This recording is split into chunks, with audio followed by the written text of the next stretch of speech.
In this video, we discuss the ongoing legal dispute between Britain and the European Union regarding fishing rights.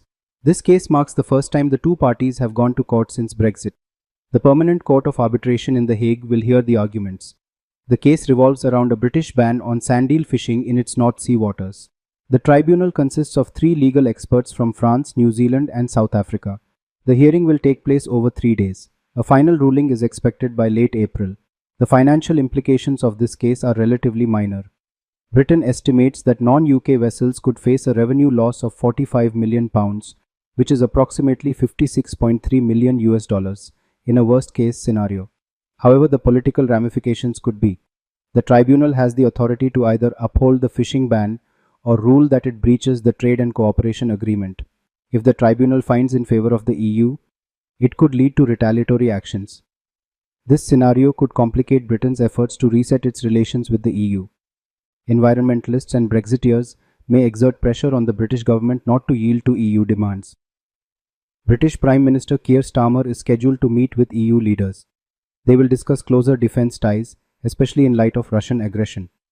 Additionally, they will address NATO military spending, as urged by US President Donald Trump. Other topics may include a veterinary agreement to facilitate agricultural trade with the EU. Britain justifies the fishing ban by citing environmental concerns. The ban is based on scientific advice regarding the resilience of sand eels. Sand eels play an important role in the food chain for larger fish, marine mammals, and seabirds. British fishing fleets do not target sand eels. Instead, Danish fleets catch these fish for use as animal feed and oil production.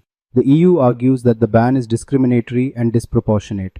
They claim it lacks a foundation in the best available scientific evidence.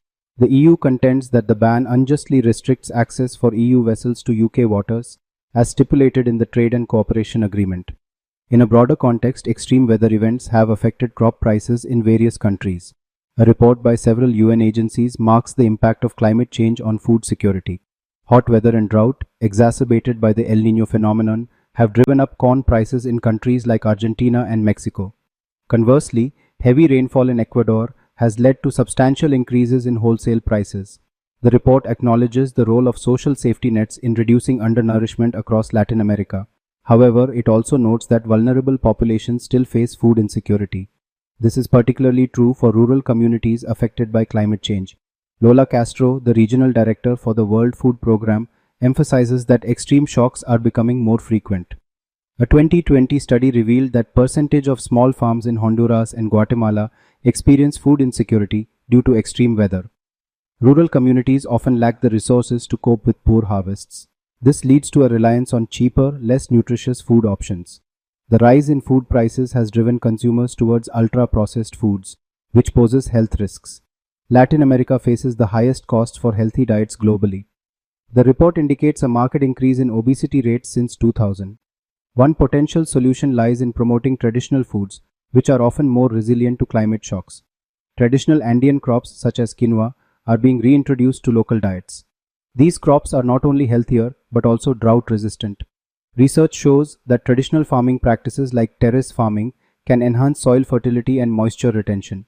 In some communities, such as Caliata in Ecuador, families primarily consume foods they grow themselves. These communities have low rates of chronic disease despite their proximity to urban areas. They have access to processed foods but choose to prioritize traditional diets.